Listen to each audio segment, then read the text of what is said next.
Assalamualaikum warahmatullahi wabarakatuh. Alhamdulillahirabbil alamin. Assalatu wassalamu ala asyrafil anbiya'i wal mursalin sayyidina wa maulana Muhammad wa ala alihi wa sahbihi ajma'in. Amma ba'd. Alhamdulillahirabbil alamin. Puji syukur kehadirat Allah Subhanahu wa taala yang telah memberikan kita rahmat dan nikmat kesehatan sehingga kita dapat melaksanakan pembelajaran jarak jauh. Baik, untuk pembelajaran kita hari ini kita akan belajar tentang sistem peredaran darah pada manusia, ya. Jadi kita memasuki bab baru tentang sistem peredaran darah dengan subbab darah, ya. Jadi kita berkenalan dulu dengan yang namanya darah. Oke, saya perkenalkan dulu dengan kompetensi dasarnya karena ini bab baru, yaitu menganalisis sistem peredaran darah pada manusia dan memahami gangguan pada sistem peredaran darah serta upaya dalam menjaga kesehatan sistem peredaran darah. Ya, jadi kita nanti akan belajar tentang sistem peredaran darah, ya. Berarti kita belajar tentang darah, peredaran darah itu sendiri dan kelainan, ya, beserta cara menjaga kesehatan sistem peredaran darah. Nanti kita akan mencoba untuk belajar pengaruh aktivitas, ya, melakukan percobaan.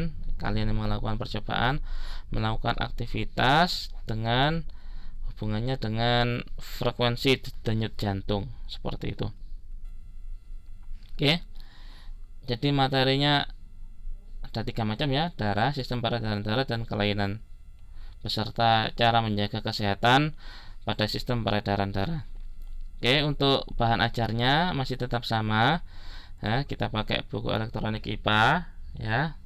Saya kira antum semua sudah punya, baik itu file maupun buku cetaknya, dan juga ada handout, ya. Handoutnya ini handout yang baru, yaitu tentang peredaran darah. Oke, coba perhatikan gambar di samping. Nah, itu gambar seorang anak yang lagi naik sepeda, ya, kemudian dia jatuh dari sepedanya. Akibatnya apa dari dia jatuh? Ya, itu lututnya itu dia berdarah-darah akibat dari benturan antara lututnya dengan aspal, ya, aspal jalan. Nah, kira-kira bagaimana cara mengatasi untuk lutut yang berdarah setelah jatuh, ya? Darah itu apa sih? Darah itu adalah jaringan ikat yang berwujud cair dan tersusun atas 2 komponen utama, yaitu plasma darah dan sel darah, ya. Jadi komponen darah itu ada plasma, ada sel darah. Kira-kira fungsinya apa? Fungsinya yaitu mengangkut saripati makanan, oksigen, karbon dioksida, dan zat sisa pada metabolisme, ya. Yang kedua, sebagai antibodi dan kekebalan tubuh. Yang ketiga, untuk menjaga suhu tubuh. Jadi ini 3 fungsi darah, ya. Yang paling utama itu ya ini. Sebagai alat angkut, ya, distribusi bahan-bahan yang penting dan distribusi zat sisa supaya bisa dibuang dari dalam tubuh. Terus sebagai antibodi, ya, pertahanan tubuh saat tubuh kita mengalami infeksi. Nah, itu antibodi dan kekebalan tubuh serta menjaga suhu tubuh. Jadi jika di bagian kaki kita itu agak hangat, maka suhu tubuh yang hangat ini di kaki ini akan diedarkan ke seluruh tubuh biar seimbang, nggak ada perbedaan suhu, ya. Berarti terjadi aliran kalor. Jadi seperti itu. Baik, untuk berikutnya, ya, kita akan membahas tentang plasma, ya. Jadi plasma darah itu tersusun atas 55%, ya, dari total darah secara keseluruhan. Jadi darah itu kalau dipisahkan berdasarkan komponen-komponen penyusunnya, itu dia 55% itu plasma darah dan sisanya Itu sekitar 45% itu berupa sel darah ya. Sel darah merah, putih maupun keping darah. Oke, plasma darah itu merupakan cairan di luar sel ya, yang mengandung zat terlarut yang warnanya itu bening agak kekuningan ya, jadi agak kekuning-kuningan. Plasma darah ini tersusun atas air ya, yaitu sekitar 91,5% yang berfungsi sebagai pelarut ya, dan garam mineral ya. Garam mineralnya itu terdiri dari kalium, natrium, kalsium, magnesium klorida, bikarbonat ya. Fungsinya sebagai menjaga keseimbangan osmotik dan pH. Terus ada juga di plasma ini juga mengandung protein plasma ya, yaitu albumin, fibrinogen, dan imunoglobin ya sebagai antibodi. Fungsinya mengatur keseimbangan osmotik, buffer pH, pembekuan darah, sistem pertahanan ya. Yang sistem pertahanan ini yang imunoglobin itu ya sebagai antibodi. Kalau fibrinogen untuk proses pembekuan darah, nanti bekerja sama yang namanya trombosit nanti. Jadi ketika anak tadi itu jatuh ya, itu sebenarnya nggak perlu panik-panik amat ya. Ketika dia jatuh cukup dibersihkan terus biarkan sejenak, itu pasti akan mampet dengan sendirinya darah itu ya. Kenapa? Karena ada reaksi ya antara fibrinogen, trombosit, dan udara sekitar, sehingga bisa terjadi penggumpalan darah sehingga darah nggak bisa keluar terus menerus. Jadi secara otomatis darah kita akan membeku ya. Jadi seperti itu. Jadi garam mineralnya ini sebesar 8,5% ya, kurang lebih 8,5% itu menyusun plasma darah. Jadi sebagian besar itu air, sisanya itu garam dan mineral beserta protein itu ya. Jadi seperti itu. Di plasma darah ini ya, senyawa yang ditransportasikan itu seperti nutrisi ya. Nutrisi ini dalam arti saripati makanan yang sudah dicerna ya, berupa glukosa, asam lemak, vitamin, terus asam amino itu diangkut ya. Alat pengangkutnya itu namanya darah. Jadi setelah diserap di usus halus ya, nutrisi makanan yang sudah kita makan diserap oleh usus halus, kemudian di usus halus nanti akan diangkut oleh yang namanya darah ya. Oleh darah diedarkan ke seluruh tubuh kita. Jadi sebagai alat transportasi ya, darah. Terus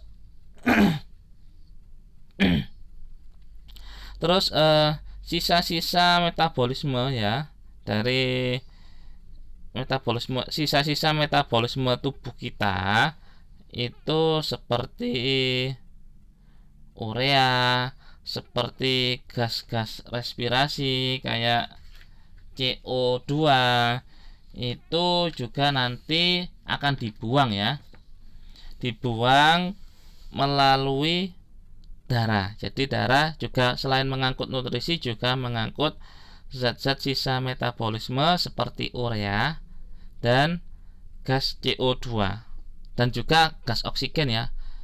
Gas O2 itu juga diangkut oleh darah. Jadi oksigen yang masuk di paru-paru ya, nanti kemudian di paru-paru oksigen itu akan diikat oleh darah ya, terutama sel darah merah, kemudian nanti akan diangkut ke seluruh tubuh. Nah, setelah mengalami proses respirasi kan menghasilkan karbon dioksida ya. Nah, karbon dioksidanya itu nanti akan diangkutkan melalui darah lagi, kemudian ditaruh di paru-paru, kemudian dikeluarkan dari dalam tubuh. Jadi seperti itu ya. Jadi itu salah satu fungsi darah, yaitu sebagai alat transportasi. Transportasi apa? Transportasi nutrisi makanan, transportasi gas-gas respirasi, dan juga sisa-sisa metabolisme. Jadi seperti itu. Saya kira sudah paham ya. Berikutnya ada yang namanya sel darah. Ya, sel darah ini itu terdiri atas sel darah merah atau eritrosit, sel darah putih atau leukosit, dan keping darah atau trombosit. Ya, jadi sel darah merah, sel darah putih, dan keping darah. Ya, sel darah ini tersusun. Sel darah itu komposisinya itu sebesar 45%, ya. Oke, dengan komposisi masing-masing sel darah merah, putih, dan keping darah itu 99% itu adalah sel darah merah, ya, komposisinya. Dan sisanya yang 1%, kurang lebih 1%, itu terdiri atas sel darah putih dan keping darah. Ya, sel darah merah ini jumlahnya ya per milimeter kubik itu sekitar 5-6 juta. Salah satu fungsi utama dari sel darah merah yaitu sebagai alat transportasi oksigen dan karbon dioksida, ya. Seperti yang sudah saya jelaskan tadi, udara yang dihirup oleh kita, oleh manusia, nanti akan diikat oleh sel darah merah, ya. Di dalam sel darah merah ini itu kan sel darah merah mengandung yang namanya hemoglobin, ya. Hemoglobin ini akan mengikat oksigen, kemudian bersama-sama dengan darah akan diedarkan ke seluruh tubuh untuk proses respirasi.